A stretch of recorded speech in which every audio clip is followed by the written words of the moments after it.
Always please add your name and affiliation to the list of attendees just so we have some idea of who's regularly attending. And then, as always, I pause here.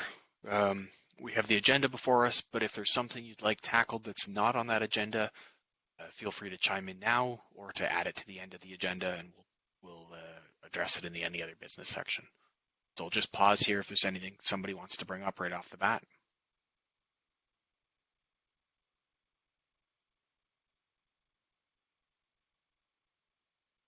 We don't have a lightning talk scheduled for this week, so if there is a topic you'd like to cover, please do reach out to me either during this call or on Slack, and we'll get that scheduled in. So the next thing we do is we take a look at the end user issues that have come in since the last one of these calls. See, there's a couple that have come in, but they all appear to be getting some level of discussion or some level of assignment. Is there any in this list that needs to be discussed today, or that needs some conversation on this call?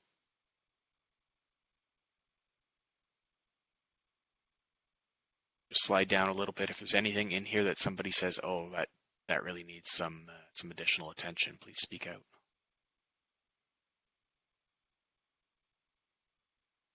All right, jump back to the agenda. Take a look at the download trends from the old Adopt OpenJDK. I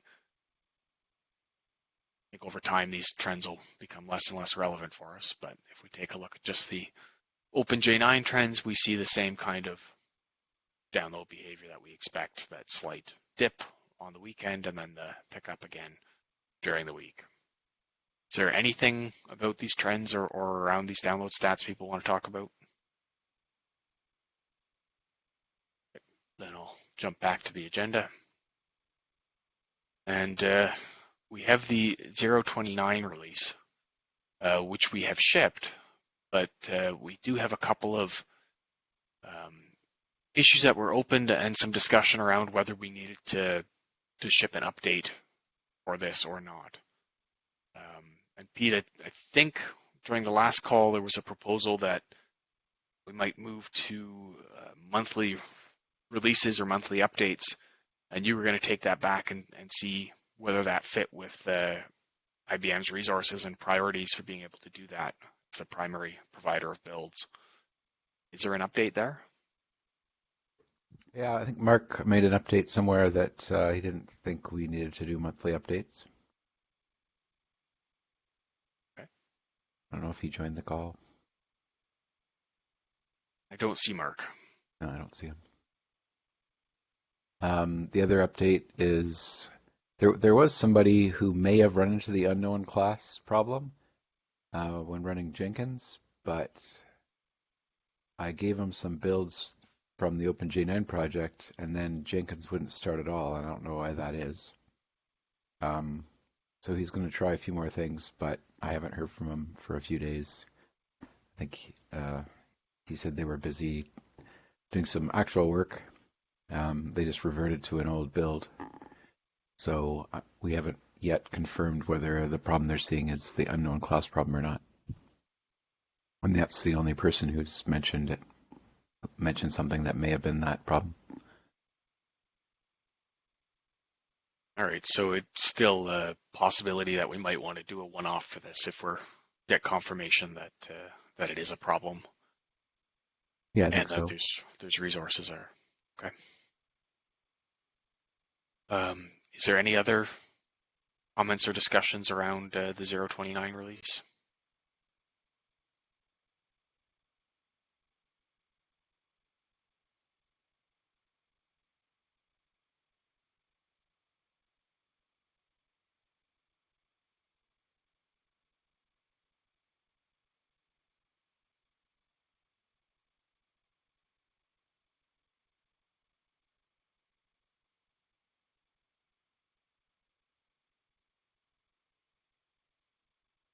So that brings us to the 0.29.1 release, the Java 17.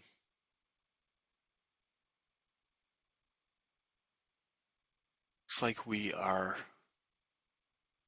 possibly up one issue since last week? No, I forgot to update that's still the old update. I forgot to update it. I can grab an update. Just give me a second. But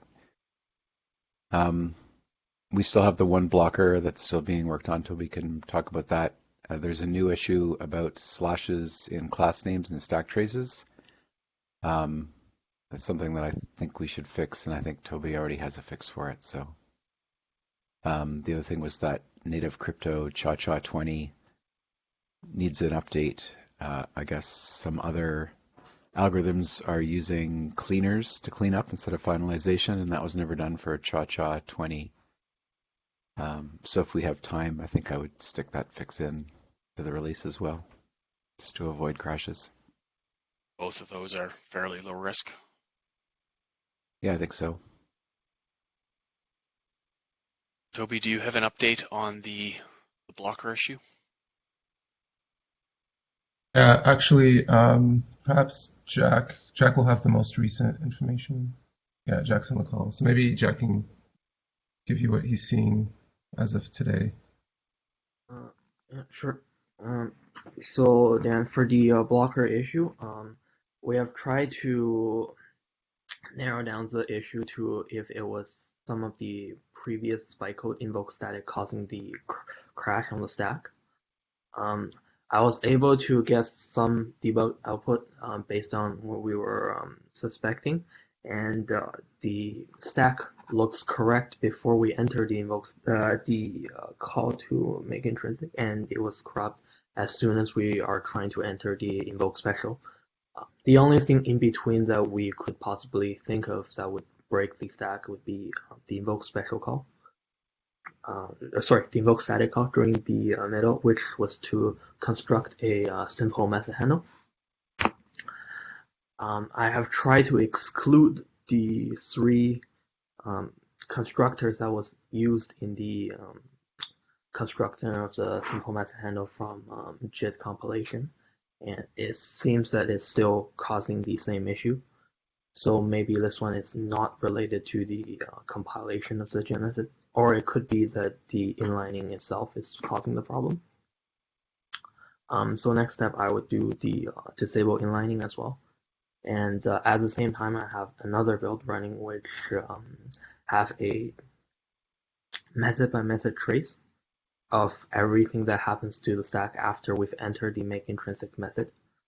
The previous version of it failed because there were way too much debug output, and it breaks the build, which stack overflow due to way too much output consuming memory. So I've rewrote the code to actually have it only display the output message if the failure occurred. If not, everything will be kept in a cache buffer and will be cleared on the next iteration. So I think so far we still wasn't able to get a build where everything have showed up. Sorry, it took me a minute to scroll to find the bytecode we're talking about. Yep. So on entry to the invoke static, the stack looks correct. Did I understand? On entry to bytecode 0, the stack looks correct. The new. Okay, yep. So at the new place, stack looks correct with the 3 arguments that we're expecting to receive. And then we dispatch the method and call the new function. As soon as we enter the new function, there's no more trace because... Sorry. You say the new function. Sorry, the new bytecode. Okay. There would be no trace available, since by then, if we want to trace, we would have to turn on trace for all methods, and that's way too much output. All right, but when we hit the bytecode 6, the invoke static. When we hit bytecode 6, I still wasn't able to get full debug output available, just because of how the amount of data that was being outputted. I've tried to run a build with output of the stack at the time when we hit bytecode 6, but that crashed the grinder with too much output. So basically, we know that when we enter the method, make intrinsic, the one you're looking at now, the stack is fine. And we know that when you execute the invoke special bytecode at bytecode index 10, the stack is corrupt. So if you look at the bytecodes there, the suspicious one is the invoke static. That's the one that has the most potential to corrupt the stack. So that's the next step, is trying to determine what's going on when we do the simple method handle make. When you say the stack is corrupt, is it just during the last call it was mentioned that the new and the dupe had resulted in null when we Yeah, went to, so is that the only corruption, or is the rest of the stack fine? no, there is also, we're seeing the wrong type for, I believe it was the second parameter for the invoke special. So the null is not the only problem there. Okay. So we're either leaving too much on the stack on return from this, or not cleaning enough off.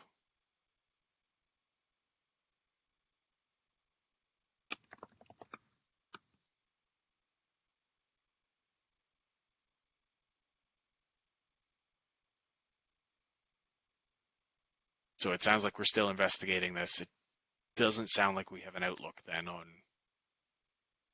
where we're at. Is that an accurate statement? Yeah, I believe that's the case. Okay.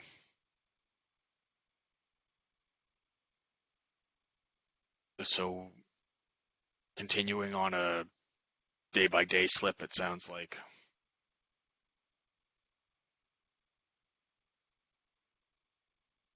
Till this is resolved.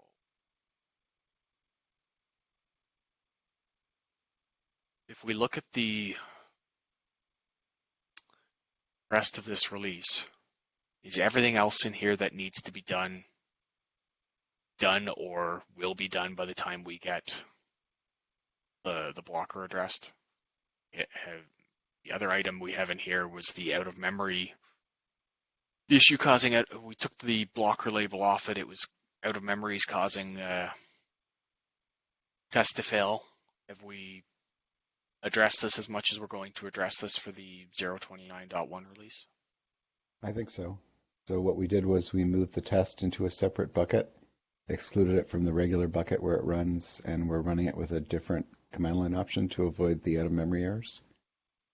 There was still supposed to be more investigation happening there, so I left it in the plan because we don't know how long it's going to take till the blocker gets resolved. So in case the further work results in something that we want to do for this release, which does seem unlikely, I just left it there, but I suppose we could just move it out. The re-enable excluded method handle tests, has this been addressed for this release? Babneet on the call. No, I guess he's away. Babneet was looking at that. I know he did.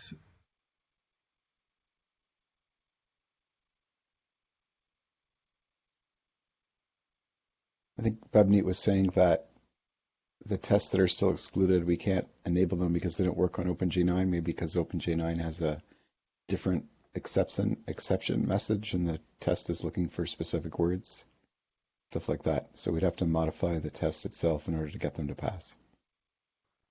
So this can be retargeted. Yeah. The Windows build failure here, the open close thread test failed. Do we have an update on that?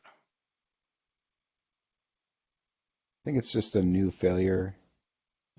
Jason added it to the milestone plan, and I left it there for now just in case we got more failures. But if it could be a machine issue, or if we're not seeing it again, we haven't seen it in 5 days, I think I could just move it out now.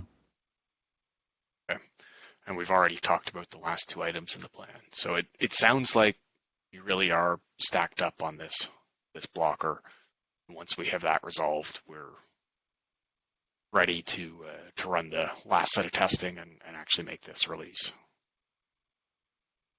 Is there any disagreement with that statement? Nope. Well, yeah, that's accurate. All right, so that puts us in our day-by-day slip on this release. I guess that brings us to start looking at the 0.30 release.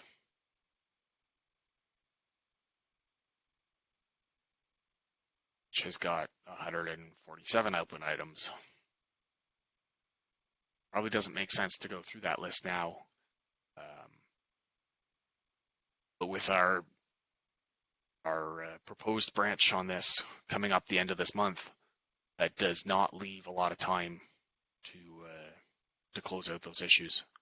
So please, everybody who's taking a look at those, focus on those, and let's burn down that list so that we can get this release out the door on time. All right, that kind of skips us over the rest of our release discussions, unless there's something somebody else wants to call out. Just interesting news about Java 18 builds. The JEP to implement core reflection using method handles was delivered, and that's broken the builds. There's other things that have broken the builds, but once we get past those, I think the builds are broken because of that JEP. Okay. Do we have an idea of when that build breakage is likely to be addressed? Yeah, I don't know. We just found that out this morning.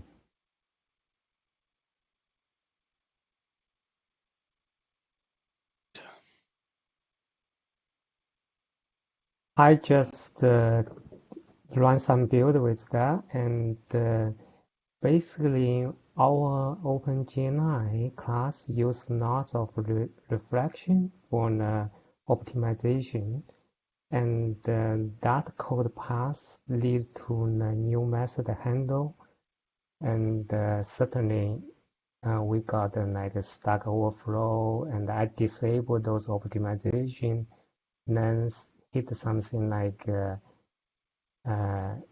Java line invoke not initialized yet. So basically we invoke those kind of reflection at very early stage of VM start. So I think either we can disable those optimization temporarily for Java 18. So hopefully we can move faster than deal it later. That's my current results. I have no estimate at this moment. Jason, is there an issue tracking the You details on can that? look at. I currently attack all the values at 13828. So initially created for the Java 18 compilation value, bootstrap error system probably access before you need. So that's yes, correct issue number.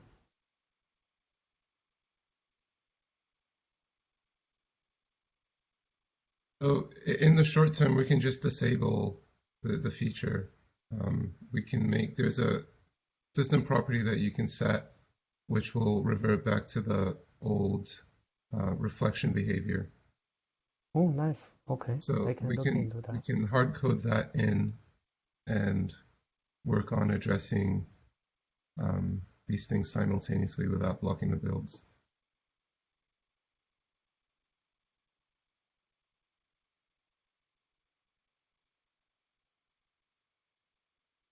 Okay, that's good to hear. Thanks, Toby. Okay. Thanks. Move to the general update from the Adopt team.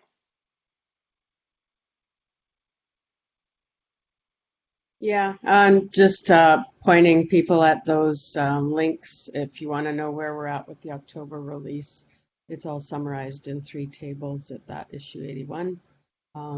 reminding people that we're holding 15-minute scrums on Monday, Wednesday, Friday mornings at the project in case people have questions or want to ask or are working on issues and want to discuss them. That's also been helpful for our outreachy candidates that we've been hosting for the last month at the project. The month-long contribution period ends this Friday, at which point the mentors will start to go through the final applications from those candidates and make a decision on who will be chosen for internships starting from December till March at the project. There are 3 project proposals, so we're hoping we have secured funding for 2 interns and hoping to get funding for the 3rd. We're going to be running a Q&A meetings Wednesday, Thursday, and Friday of this week to help the candidates answer any questions they might have about those projects so that they can finish their final applications. Just a note that we are making good progress on the reproducible build story. Andrew is working on that, and one of the outreachy projects and interns will be tasked to help with some of that work as well. The reproducible test story is being kind of run under our CAN OSP project under help with Lan, Sophia, and myself. And just a note, just because it will affect OpenJ9 running of OpenJDK tests as well. There's a new JTREG version that's needed to run the JDK 18 OpenJDK tests, and we have PRs in place to both build that new version and then include it in testing. There are 3 PRs needed to complete that work, and they're all created and being discussed and reviewed. So if you're trying to run JDK 18 testing, you may be experiencing some sadness. So we should be hurrying that in within the next few days to get that done. And then just a quick note about the Adoptive Marketplace work is moving forward. I'll put a link to the mock-up of the Marketplace API. The website redesign work also has a mock-up. Eventually, we have to combine all of that together to make sure people have a idea of what the flow will be. The front page of Adoptium will be linking off to the Marketplace. The Marketplace then will be a listing of all the different vendors, products, and give people a chance to key in and filter to just what they're looking for. As part of that listing in the Marketplace, there is Aquavit certification that is required, and that process we're finalizing the steps and creating convenient scripts for that so that vendors can just run these scripts to be able to report on their results. Then that is the focus of the CAN OSP students' work. So when I mentioned the reproducible tests piece above, that's relating also to what we need and want for the Aquavit certification. And that's the quick update. Thanks, Shelley. Adam, is there an update on the infrastructure? Hey, not really anything to report. Nothing changed since last week. Trying to get the Mac M1s online. Just looking to find a Java 8 that works.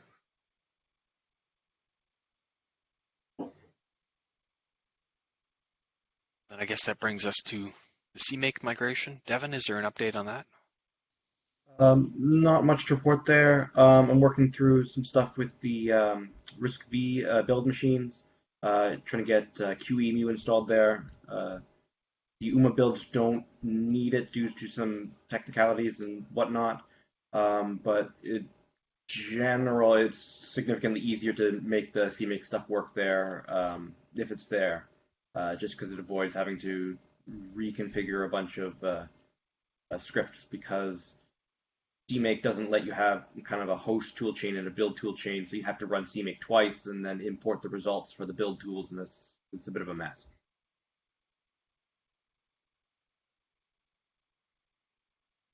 All right. Marius, is there any update on JIT server?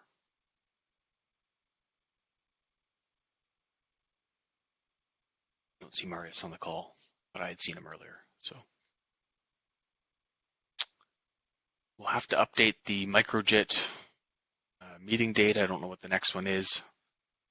Probably coming up in a week. We'll get that updated. Toby, is there an update on the snapshot restore work? So the new API went in last week. There's a bug with the API in that you have to specify the environment variable file or else you hit a null pointer exception. So there's a PR that's open to address that. We're also discussing making some changes to how that works. Turns out it's not simple to know which environment variables which system properties you set in the checkpoint run. So we may have to be permissive and allow users to specify the same system properties as long as the values don't change. Right now, it throws an error if you specify the same property. So that will make things easier. And apart from that, the new changes also broke JDK8 as it's using a string API that doesn't exist in JDK8, so that will have to be addressed. And those are the updates there. Do we need the feature on 8? Yeah, I think we want to get it on 8.11 and eventually 17 as well. Liberty does care about JDK8, and so that's something they've asked for.